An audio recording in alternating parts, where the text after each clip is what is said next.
Shalom, shalom Elohim, anak-anak Tuhan dimanapun berada. Dan saya menyapa ketiga pribadi ilahi yang esa yang sudah ada bersama-sama kita dalam dunia ini.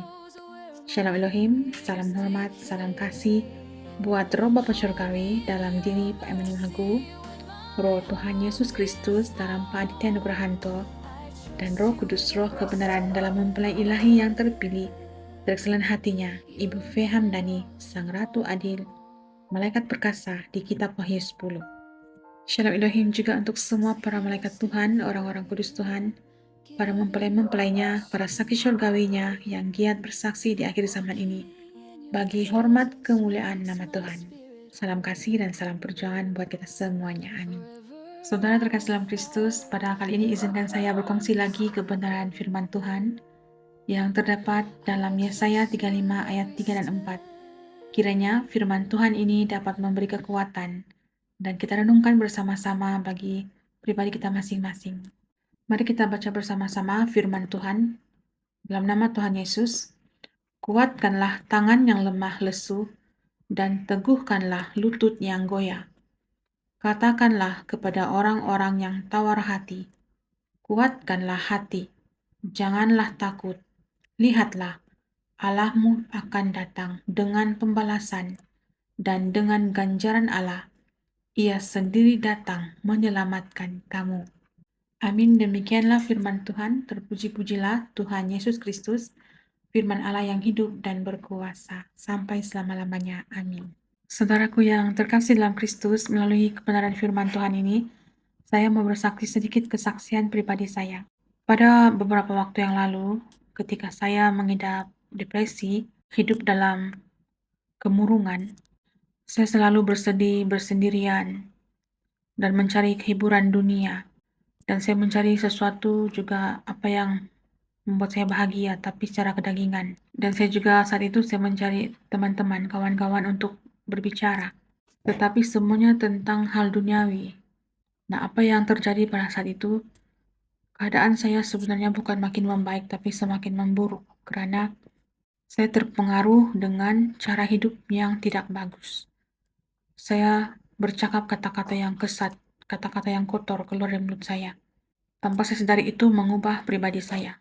Akhirnya ketika saya sendirian lagi, saya dilanda oleh kemurungan, tidak kekal. Semua hiburan itu tidak kekal dan tidak bertahan. Nah, itu saya akui kebodohan saya ketika dahulu. Saya tidak mencari hadirat Tuhan.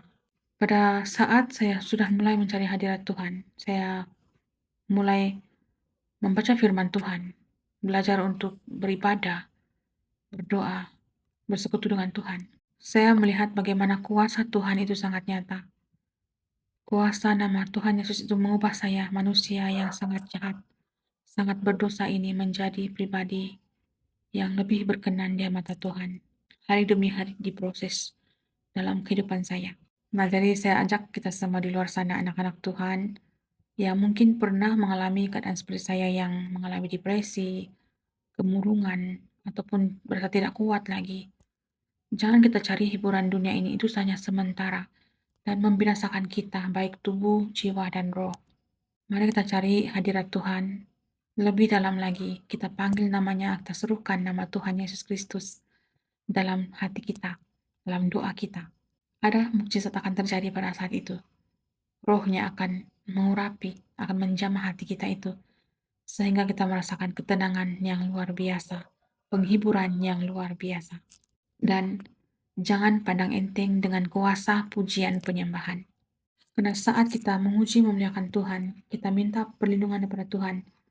Ring-ring api akan turun, tiang awan, tiang api akan turun dari langit, membakar setiap roh yang bukan daripada Tuhan, yang coba mengintimidasi kita, menyakiti kita pada saat itu.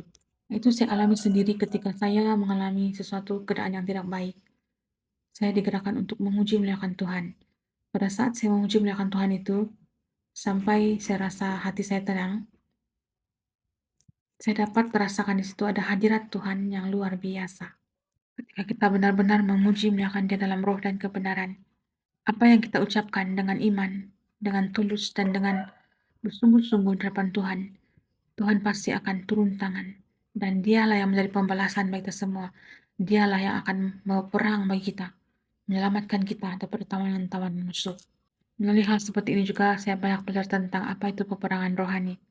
Ketika kita lebih banyak bersudi, merungut, mengeluh, ataupun selalu marah, itu sebenarnya kita sendiri membuka celah kepada si jahat untuk masuk dalam hidup kita. Tetapi saat kita lebih banyak bersyukur, bersuka cita dalam Tuhan, memuji memuliakan Dia, apapun keadaan kita, dan kita katakan dengan iman, kita blok segala akses kuasa kejahatan untuk masuk dalam hidup kita, kita akan dilindungi Tuhan. Dan Tuhan tidak pernah mungkin janji ketika kita minta dengan benar-benar tulus, benar dengan kerendahan hati kita, Dia pasti ada menyertai kita. Tiang awan, tiang apinya, selalu menyertai anak-anaknya yang taat, setia, dan percaya dengan sungguh-sungguh dengan kuasa nama Tuhan Yesus Kristus. Amin. Saya mengajak semua anak-anak Tuhan di luar sana yang mungkin mengalami seperti saya, karena hidup ini penuh dengan pencobaan daripada daging kita sendiri. Mari kita cari hadirat Tuhan, bersekutu dengan Dia lebih banyak lagi. Karena Tuhan Yesus akan memberikan kekuatan bagi kita. Jangan kita andalkan kekuatan kita sendiri karena kita akan jatuh di dalam kegelapan dunia yang sangat gelap pada saat ini. Haleluya, demikianlah kesaksian saya, kiranya memberkati kita semua, dan biarlah kebenaran firman Tuhan ini Roh Kudus sampaikan lebih dalam hati kita masing-masing. Tuhan Yesus memberkati. Segala pujian, hormat hanya bagi nama Tuhan Yesus Kristus. Amin.